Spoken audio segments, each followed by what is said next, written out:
thief and a murderer. So let's get started. Let us offer our namaskarams to Lord Ganesh. Shuklam Bharadharam Vishnum Shashivarnam Chaturbhujam Prasanna Dhyayet Sarva Vighnopashantaye. Okay, we're admitting more person. Now we will offer our namaskarams to Lord Narayana. Narayanam Namaskritya Naram Chaiva Narottamam Devim Saraswatim Vyasam Tato Jayamudhirayet. So we're offering our obeisances. Yes, Tato Jayamudhirayet. We're offering our obeisances to Lord Narayana, the Naranarayana rishis, to Devi Saraswati, as well as Vyasa Maharshi, who compiled all the Vedic literature, who wrote all the Vedas and the Bhagavatam and all these special books. So we have to thank Vyasa for doing that. Next, we will offer our prayers to Lord Rama. Apadamapahartaram Dataram Sarvasampadam Lokabhiramam Sriramam Bhuyo Bhuyo Namanya Bhuyo Bhuyo Namamyaham. Very good. Namamyaham. Very good. Apadamapahartaram. He takes away your problems. He cuts out the sadness and the pain in your life. Dataram Sarvasampada. He gives you everything that you need. Remember, we talked about it last time. You need a house, you need family, you need clothes, you need food to eat. All of that is given by Lord Rama. Lokabhiramam Sri Ramam Bhuyo Bhuyo Namamyaham. I'm offering my prayers to Lord Rama, who is the king of the whole wide world. I offer my prayers to him. Bhuyo Bhuyo Namamyaham. Again and again I offer my prayers. Okay, now I want us all to learn this sloka, right? We said it once last time. We're going to say it again today. But before we do that, I'm just going to talk about the first line for a little bit of time. Manojavam Maruta Tulya Vegam. Vegam means fast, jet speed. Hanuman is so fast when he flies. You can't even see how quickly he went. So, Manojavam Maruta Tulya Vegam means Hanuman is flying faster than the speed of our thoughts. So, what does that mean? Everyone, I want you all to imagine right now that you are in China, looking at the Great Wall of China. You're standing right there on the Great Wall of China. Is everybody imagining that? Okay. Now I want you all to go visit your grandmother's house. Go to your grandma's house. Now I want you to go to a zoo in New York. A zoo. You know my papa. And now I want you to go all the way to India in a place called Ayodhya, which is the capital of Lord Rama. Do you see your mind went to so many different places? You were in China, then you went to your grandmother's house. Maybe that's in India, maybe that's in America. Then you went to New York, and then you went to India. Look at all these different places your mind went. You went so fast. You didn't need a ticket, you didn't need anything. You just went super fast. That's how fast Hanuman is. He just flies at the speed of your thoughts. So Manojavam Maruta Tulya Vegam. He's faster than the wind. Jitendriyam Buddhimatam Varishtham. He has controlled his senses, which means he doesn't get distracted. If he has to do his job, if he has to go fly across the ocean to find Mother Sita, that's what he's going to focus on. Vatatmajam Vanarayuta Mukhyam Sri Ramadutam Shirasanamami. To the best among Vanaras, O Lord Hanuman, the messenger of Lord Rama, I offer my prayers to you. Okay, everyone, so let's go one line at a time.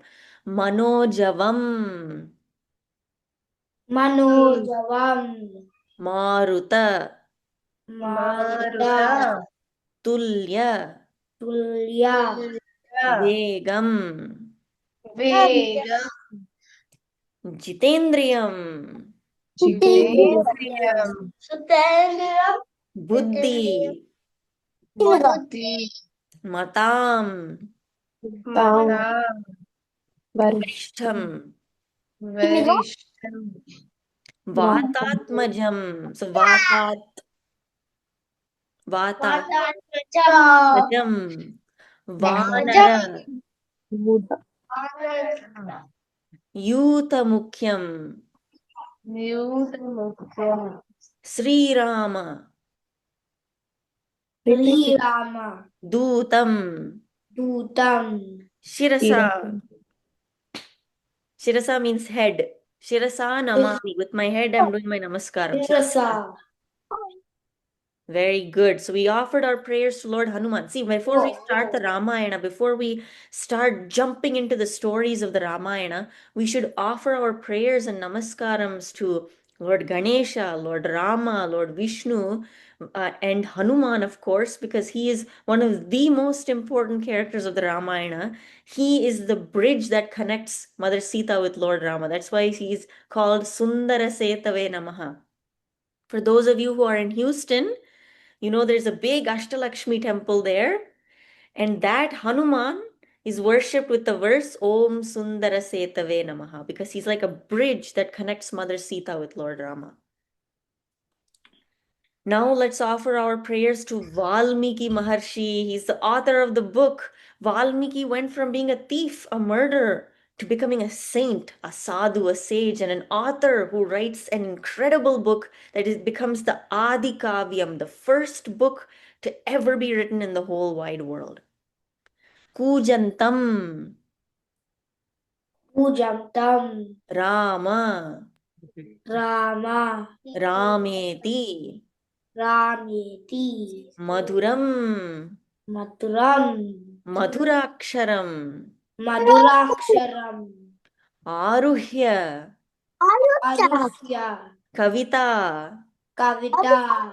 Shakham Shakam. Vande Vandu. Valmiki Valmiki. Kokilam. Kokilam. So Kokilam is a bird. It has a beautiful voice. So the beautiful bird chirps the names of Lord Rama. Just like that, Valmiki chants the names of Lord Rama. Very beautiful voice. He sings about Rama. But like that, like I said last time, Valmiki is also a lion. Um, so we talked about how Valmiki is like a bird, and then we also talk about how Valmiki is like a lion because he's roaring and telling everyone, you have to chant the names of Lord Rama. Okay. So now, do we all remember who Valmiki is? Right? He's the thief who became the sage. He started chanting the names of Lord Rama. He started chanting Rama, Rama, Rama, Rama, Rama, and he went from being a thief to being a saint. Okay, let's get back to it. Now we're here in the city of Ayodhya. There's a grand, majestic, beautiful city by the name Ayodhya. And this incredible city is so pure, so great, so transcendental.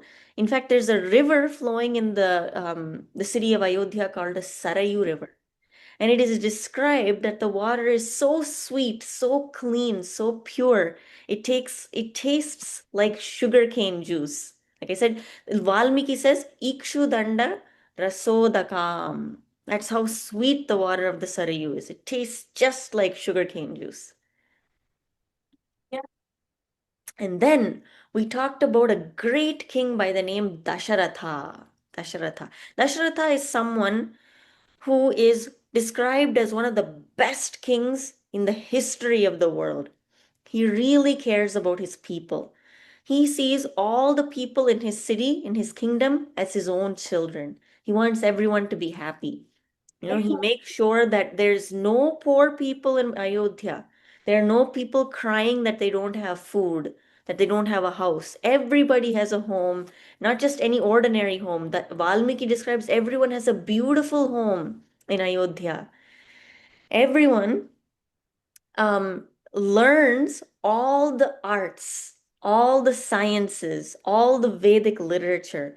Everyone is highly educated in the city of Ayodhya, in his kingdom of Kosala. Regardless of if they're boys or girls, everybody learns so much. They're all very knowledgeable people. It is described that everyone wears so much jewelry in the city of Ayodhya, in the kingdom of Kosala. People are described wearing beautiful, huge earrings, which show their status and show exactly what they do, what their profession is. So it's interesting to note that the earrings that you wear tell other people what job you do. So King Dashratha is so great because he's also supported by a team. He has a team of ministers. It is described that he has 8 principal ministers and 2 great rishis who support him and help him make his decisions. Have we all heard of the word minister before? Do we know what that means? If not, that's okay. So a king sometimes has people guide him, give him advice, say, "Oh, king, I think we should do this." Another minister will say, "Well, that's a good idea, but how about you think about it this way? Maybe we can do that instead." So a good king is someone who listens to his ministers, he's paying attention. If they give him this advice, he'll say, "Okay, I like that idea. What do you think we should do?" So they collectively come together to make a decision. They make decisions together. And that's why Ayodhya is so great. Because these 8 ministers know what is dharma. They know what the right thing to do is. They don't cheat. They don't want to cheat people. In fact, it is described in by Valmiki that these ministers, if their sons or children do something wrong, these ministers don't hesitate to punish their children. Sometimes people will, especially ministers, and if they have adult children who are doing, corruption or wrong things, sometimes the parents will hesitate to punish their child, especially in today's world. But in those days, they were very honest, they were very truthful, and they always did the right thing. Dasharatha was also guided by 2 sages. One is Vashishta, Brahmarshi Vashishta, and then the other is Vamadeva. And these 2 sages always gave him advice about how to do prayers, how to do pujas, how to do yajnas so that rain can fall and that the people can be safe and happy. If we do yajnas, if we do fire sacrifices, then good things happen for the community. So that's the power of Dasharatha. He has 8 advisors, 8 ministers, and 2 special rishi sages who always help him and tell him good words. So, what we should take out of this is in life, you should take advice from people. You should listen to people. You should say, "Oh, that's an interesting idea. Oh, that's a good thought. I didn't think of it that way." So we should be humble and listen to the ideas other people give us. If we're always like, "No, I'm right. I'm going to do what I want to do," you're you're limiting your scope. You're not allowing yourself to grow and do bigger and better things. Okay. Dasharatha was also a great, generous person. Generous means he gives money to the people. There were no poor people in Ayodhya, but he would give money to everyone so that they wouldn't be poor. He really cared about everyone and wanted to make sure that everyone was happy and healthy in his kingdom. So he was a very kind king. Now, Dasharatha had one problem. He had everything in the world. He had the biggest kingdom in the whole wide world. He was the ruler. He had a wonderful family, but he didn't have any children. He didn't have any children. So he's feeling very sad about this because he needs another king to rule Ayodhya, to rule Kosala after him. So Dasharatha at that time decides to invite the great Rishi Vashishta, and he says, "Oh Vashishta, I have a problem. I don't have any kids. So I am thinking that we should do something called the Ashwamedha Yajna and also the Putrakameshti Yajna. If we do the Putrakameshti Yajna, then children will follow," is what he said. So Vashishta said, "That is a wonderful idea. I love that idea. Let us invite a rishi called Rishyashringa." Rishyashringa is a very knowledgeable and special person who can conduct this yajna called the Putra Kameshti Yajna. If you do this fire sacrifice, if you do Om Swaha and you put that ghee into the fire and do those, chant those specific mantras, then a special person will come out. And that special person will bless the king with children. At the same time, all the devatas in the sky were praying to Lord Narayana. They were saying, "Oh Narayana, please help us. There's an evil, mean king called Ravana who is killing everyone, who's bothering everyone. Can you please save us?" Vishnu said, "Don't worry. I will take birth as Lord Rama, and I will become the son of Dasaratha, and I will kill Ravana and make sure that everyone is happy. I really like Dasaratha. He's a good king, so I want to become his baby."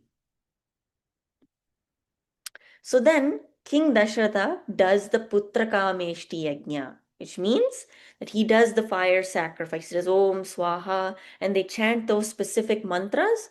And then a Yajna Purusha, this is Yajna Purusha, a very special person comes out of the fire. And he says, "Oh Dasharatha, I am so happy. You did such a wonderful job with this Yajna. Please take this Payasannam." That's the word that Valmiki uses. Payasannam means sweet milk sweet, right? Kheer, Krishna, I'm sure you use the word kheer, but payasam kheer is the special sweet that Yajna Purusha gives to Dasharath Maharaj, and he Yeah, gives that's rice pudding. Rice pudding. rice pudding, exactly, rice pudding. He gives this golden pot to Dashrath Maharaj and he says, "Oh Dashratha, give this milk, this sweet rice, this pudding to your three wives. Have them take it, and then soon they will be pregnant and give birth to beautiful babies," is what Yajna Purusha tells him. And Dashratha is so happy. He's incredibly happy. And he gives a portion to Kaushalya, a portion to Kaikeyi. And then Kaushalya and Kaikeyi give their halves, half of theirs, to Sumitra. So Sumitra has two, and then Kaushalya and Kaikeyi have one scoop each. And then they drink that, and then they wait. So they have the payasannam. And then it is described that after many months, Kaushalya gives birth to a baby. It is described that on the ninth day of the Chaitra Masa, okay, the ninth day of the Chaitra Masa, under the Rashi of Karkataka, under the nakshatra of Punarvasu, in the middle of the day, Lord Rama is born. So baby Rama is born. And then the next day, on the 10th day, under the nakshatra of Pushya, Bharata is born. And then later that evening, under the nakshatra of Ashlesha, two more babies are born, Lakshmana and Shatrughna.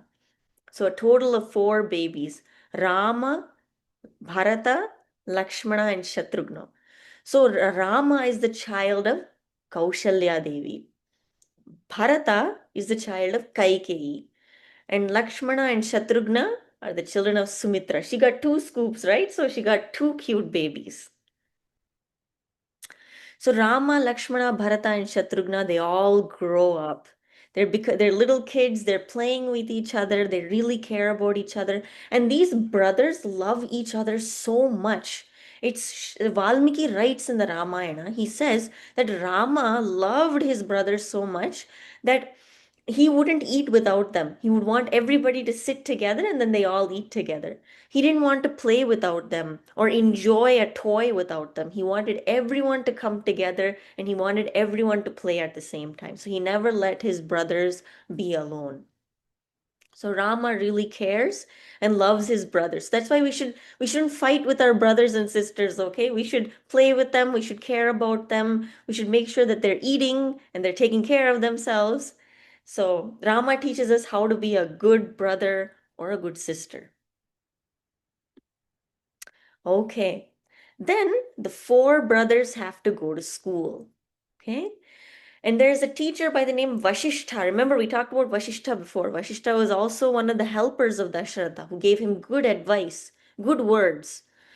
And Vashishtha teaches the four brothers.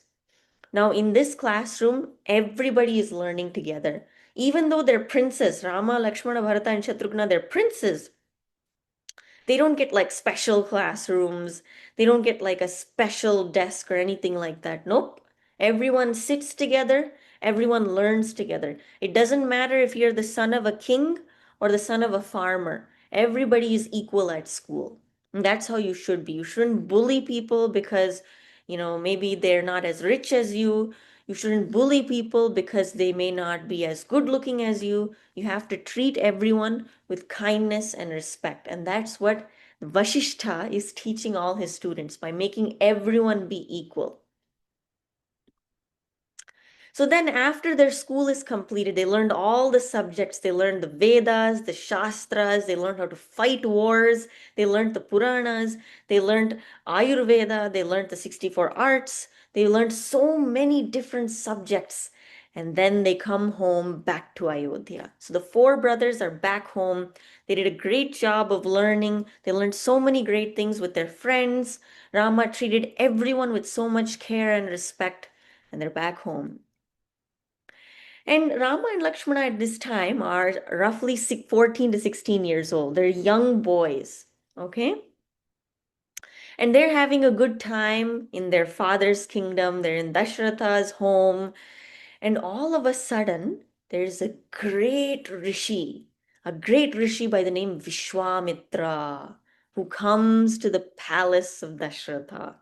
And then all the servants are like, oh my God, it's Vishvamitra. He's here. Now, Vishwamitra is a Brahmarshi. He's not just a rishi, he's a Brahmarshi. He's a great sage. In fact, there's a mantra called the Gayatri Mantra. We'll talk about it later. But the Gayatri Mantra was brought down to the earth. The goddess Gayatri gave the Gayatri Mantra to Vishwamitra. So you can imagine, he's such a great sage because that mantra is super powerful. So Vishwamitra is coming. Usually these sages don't go to the homes of kings. They don't go to palaces. They don't need to. But Vishwamitra, if he's coming, that means something's going to happen. So Dasharatha comes and he welcomes Vishwamitra into his home and he washes his feet and he says, "Oh Vishwamitra, what can I do for you? I am your servant." See, even though he's a king, he's like, "Oh, I'm the king. I'm so powerful." He doesn't do that. No, he bows down to Vishwamitra. He washes the feet of Vishwamitra and he says, "Oh Brahmarshi, please tell me, how can I help you today?" And Vishwamitra says, "Well, there are these huge, terrifying Rakshasas who are traveling all around the forests. They're eating people, they're eating the rishis, they're killing all the innocent animals, they're eating elephants, they're huge. I want you to send your son Rama to kill the demon Tadaka and kill Maricha and Subahu." This is what Vishwamitra says. And Dasharatha's jaw drops. He's shocked. He says, "Oh no, you can't take Rama. Rama's just a little boy. He just finished school. He's too young. He can't fight those demons." Vishwamitra said, "You just promised me. You just said, what can I do for you? And now you're not going to stick to your promise? You're going to do whatever you want? Is this what the kings of the Ikshwaku dynasty do? Is this how you treat people? You give them a promise and then you break the promise? Is that the right thing to do?" Dasharatha says, "Please try to understand. Rama is just a little boy. How can he kill those demons? I will come. I will come with my entire army and we will destroy those demons." Vishwamitra says, "Nope. I want Rama to come. I promise you, Dasharatha, I will protect Rama. But understand, Rama is not an ordinary child. He is very powerful. He can kill these demons. You don't know about your son because you think he's just a little boy. But no, he's very powerful." Then Vashishta says, "Okay, calm down, everybody. Everybody, calm down. Take a deep breath." And Vashishta says, "Dasharatha, don't worry. You can send Rama and Lakshmana with Vishwamitra. Vishwamitra will take good care of the boys. And very good things will happen because Rama and Lakshmana are going to go now. So don't worry. Be calm. It's going to be okay." And he requests Dasharatha to send the two boys, Rama and Lakshmana, along with Vishwamitra Maharshi. So So Vishwamitra is now happy and he takes these two boys with him to the forest. So now can you imagine? These are two princes, right? They live in a palace. They wear golden crowns. They're so rich. They people cook for them. They put royal red carpets wherever they go so that thorns don't touch their feet. But now Rama and Lakshmana have to walk in the forest. Sometimes thorns will prick their skin, their blood will come out. They have to walk long distances. They have to walk for miles and miles and miles, and they're not supposed to complain. But even they sometimes didn't have water to drink. They sometimes didn't have food to eat. They had to wait. They had to be patient. But even though they were little boys, Rama and Lakshmana were so respectful. They never complained. They were always very sweet in their behavior with Vishwamitra. So, what this teaches us is that when we are sometimes going on long road trips, let's remember Rama and Lakshmana. If they were patient, then we can also try to be patient. So, they were very patient young boys. And Vishwamitra loved how Rama and Lakshmana were so respectful. So they respected their teachers. And in those days, they would press the feet of Vishwamitra, press the legs of Vishwamitra, and make sure that he was feeling comfortable when they were ready to go to sleep. Now, all of us have heard the verse Kaushalya Suprajarama Purva Sandhya Pravartate Uttishta Narashardhula. We've heard that verse, correct? That comes in the Venkateshwara Suprabhatam. That verse comes from Valmiki Ramayana. Vishwamitra is saying, Kaushalya Supraja Rama, oh son of Kaushalya, please wake up. Oh little boys, please wake up. Kaushalya Supraja Rama, Purva Sandhya Pravartate. Before the sun rises, we should wake up. Uttishta Narashardhula, wake up, oh great man. It is time for you to do your duty. So Rama and Lakshmana were, they learned, Vishwamitra Maharshi, he woke them up, he would take care of them, and he really loved the two boys. And one day, Vishwamitra says, Rama, it's time for you to kill a demon called Tadaka. Tadaka is a really mean lady. She eats everyone. She eats all the innocent poor people. And then Rama said, but is it right to kill a woman? Isn't it wrong to kill a woman? Isn't that a bad thing to do, to kill somebody like that? Vishwamitra says, she's a bad person. She's killing a lot of people. Don't worry about all those rules. You should kill her. And Rama takes a bow and he kills Tadaka. They have a big battle. Tadaka is throwing trees and rocks at Rama, and Rama is breaking those rocks and trees. And suddenly the sun is setting. The sun is setting. It's getting dark. And Vishwamitra says, Rama, act fast. You have to kill Tadaka. The sun is setting. When the sun sets, when it gets dark outside, the Rakshasas become more powerful. So you have to kill her quickly. So Rama takes one bana and he kills Tadaka and protects everyone and saves everyone from her wrath. Next, Vishwamitra says, I am doing a yajna. I'm doing a fire sacrifice. I'm doing Om Swaha. I'm doing that fire sacrifice. There are two demons who are trying to break my sacrifice. They're pouring pots of blood and bones into the fire. And that now it's dirty. I can't use it. You have to make sure they don't pour pots of blood into my yajna kunda. And then Rama says, don't worry, I'm going to protect you.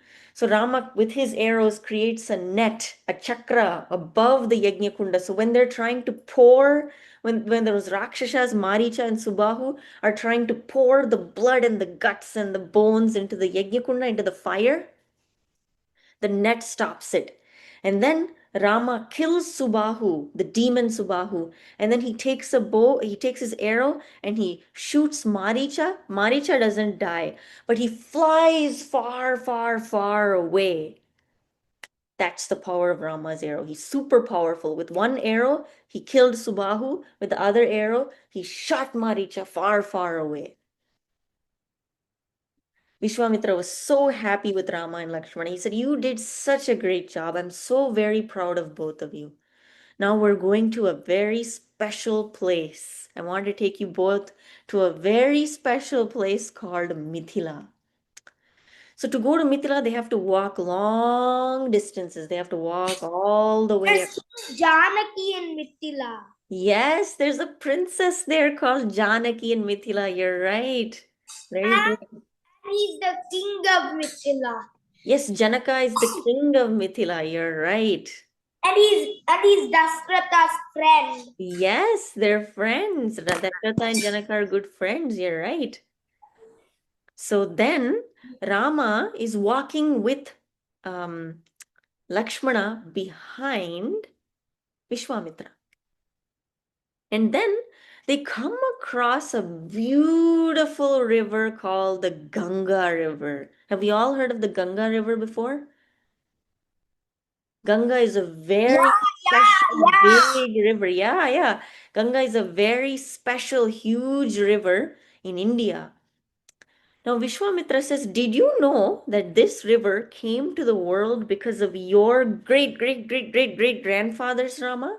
And Rama said, what? Really? What happened? Can you tell me that story? And then Vishwamitra says, yes, I will tell you a story today. Long, long ago, your great, great, great, great, great, great, great, great grandfather, some great grandfather named King Sagara, decided to do a yajna called the Ashwamedha yajna. Okay. So in the Ashwamedha yajna, Ashwa means horse. So they let the horse travel all around. They just let the horse go. Nobody is supposed to steal the horse. If anybody steals a horse, that means they're asking for war. It's really bad to steal the horse. But Indra steals the horse. Remember, Indra is the king of Swarga, the king of heaven. He lives in the sky.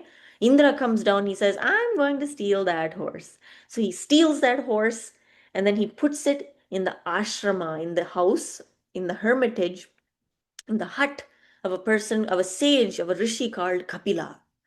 Okay, so look at this mischief. Look at this nonsense that Indra is doing. He stole the horse and then he puts the horse in the ashrama of Kapila, a rishi called Kapila. Now Sagara is getting worried. Where is the horse? What happened to the horse? And he says to his sons, all of you go look for the horse. And then they all come and then they find the ashrama of Kapila. And he says, oh, the horse is right here. And they say, Kapila, Maharishi, you stole the horse? And then Kapila gets very angry. And then with his tapashakti, with his fire, he burns all the sons of Sagara. Uh-oh. And then they become ashes. And then Sagara, the king, the dad becomes, this is Indra, but the dad becomes very sad and he says, oh no, all my sons died. Kapila Maharshi, you killed my sons. And he says, yes, they did it the wrong thing. They accused me. They said I stole his horse, but I didn't steal the horse. It was Indra who did it. He wrongly accused me. So then what happens is Sagara is very sad because now all his sons died. But he has some grandsons. All the sons of Sagara who died, they become ghosts. They become ghosts and they're traveling around and they're so sad and they're crying as ghosts because they don't want to be ghosts. It's not fun to be a ghost. Then what happens is the sons and then the grandsons and then the grandsons are everybody's trying to do yajnas and pujas to reverse the curse so that they no longer have to be ghosts. They can be purified, they can be peaceful. Then what happens is there is a king by the name Bhagiratha. Bhagiratha is the grandchild, the great grandchild of some descendant of Sagara. And Bhagiratha, what he chooses to do, and he says, I'm going to do tapas. I'm going to stand on one leg and I'm going to pray to Lord Brahma and I'm going to ask Lord Brahma to please kindly free my ancestors, stop them from being ghosts, help them. Brahma says, so he does tapas for many, many years. Bhagiratha is doing tapas, he's chanting Om Brahma Devaya Namaha. And he's chanting for years and years, and you can see his bones are showing because he's not eating anything. Just doing meditating, tapas, tapas, tapas, tapas, tapas. Finally, Brahmadeva comes down and he says, oh Bhagiratha, you did a fantastic job. In my kamandalu, in his pot, I have Devi Ganga. Ganga Devi is sitting right here. What I want you to do is I can pour the Ganga river onto the earth, but the force, when the water forces and comes down to the earth, it'll shatter the earth. So you need to pray to Lord Shiva. Please have Lord Shiva come here, and then we'll pour the Ganga water in his hair, in his hairs. Then Bhagiratha does tapas. This is Bhagiratha, and he's doing tapas to Lord Shiva. And then Brahma pours the water, river Ganga, out of his kamandalu and out of his pot.